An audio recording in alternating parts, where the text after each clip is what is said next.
ஹர ஹர சங்கர ஜய ஜய சங்கர ஹர ஹர சங்கர ஜய ஜய. ஒரு கிராமத்தில் பெரியவர் முகாமிட்டிருந்த சமயம் துடைத்து போட்ட மாதிரி எல்லா உணவுப் பொருட்களும் தீர்ந்துவிட்டிருந்தன.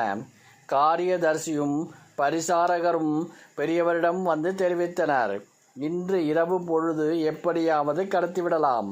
நாளைக்கு மரத்தில் தம்படி கூட அரிசி பருப்பில்லை என்று அவர்கள் குரலில் பெரும் வருத்தம். ஆனால் பெரியவர் அதை கேட்டு வருத்தப்படவில்லை. அப்படியா என்ற மற்ற விஷயங்களை சொல்லும்போது கேட்டுக்கொள்வது போல் கேட்டுக்கொண்டாராம். அவர்களுக்கோ என்ன இப்படி இருக்கிறார், காஞ்சிபுரத்துக்கோ இல்லை, பெரியவர் சொன்னால் செய்ய தயாராக உள்ள தனவான்களுக்கோ தகவல் அனுப்பினால் அல்லவா இந்த சிக்கலில் இருந்து மீள முடியும் என்று கவலை. நன்றாக கவனிங்கள், இவர்களும் அம்பாள் பார்த்துக்கொள்வாள் என்று நினைக்கவில்லை, நினைக்கவும் முடியாது. ஏனென்றால் இது விஞ்ஞான காலம். அற்புதங்கள் எல்லாம் கதை கட்டுரைகளில்தான் சாத்தியம் என்கின்ற அளவுக்கே நம் நம்பிக்கையின் வீரியம் உள்ளது. ஆனால் பெரியவரோ காமாட்சி பார்த்து கொள்வாள், கவலை விடு என்று கூறிவிட்டு தியானத்தில் உட்கார்ந்து விட்டாராம். அவர்களால் பெரியவரிடம் போய் மல்லுக்க நிற்க முடியவில்லை. பதட்டத்தோடு பொழுது விடிந்தது. அதிசயம் போல ஒரு வண்டி நிறைய அரிசி, பருப்பு, காய்கறிகள், பழம் என்று வந்து இறங்கியது.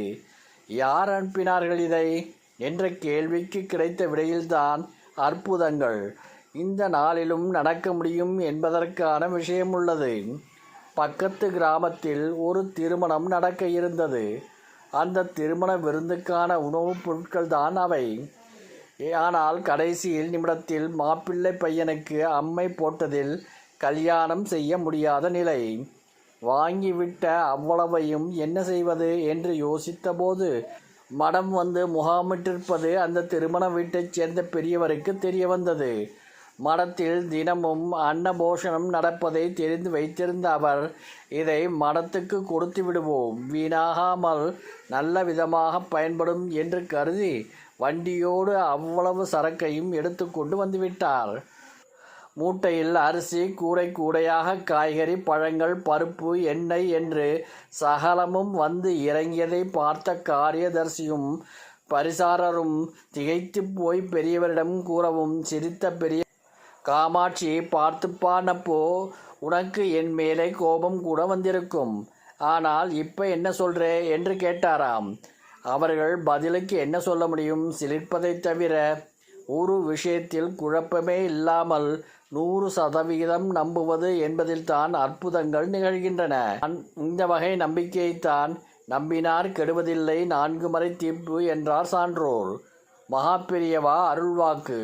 ஜெகன் மாதாவை தெரிந்து கொள்கின்ற வரைதான் துவேஷம், விரோதம், வெறுப்பு எல்லாம் இருக்கும். அவளை தெரிந்து கொண்டபின் இவை எல்லாம் மறந்து போகும். சகோதரத்துவம், அன்பு வந்துவிடும். பெரியவாள் வாழும் காலத்திலே நாமும் வாழ்கிறோம் என்பது எத்தனை பெரிய பாக்கியம். அவரை பார்ப்பதற்கும் அவரது அருள்வாக்கை கேட்பதற்கும் என்ன தவம் செய்தோமோ. ஹர ஹர சங்கர ஜய ஜய சங்கர ஹர ஹர சங்கர ஜய ஜய.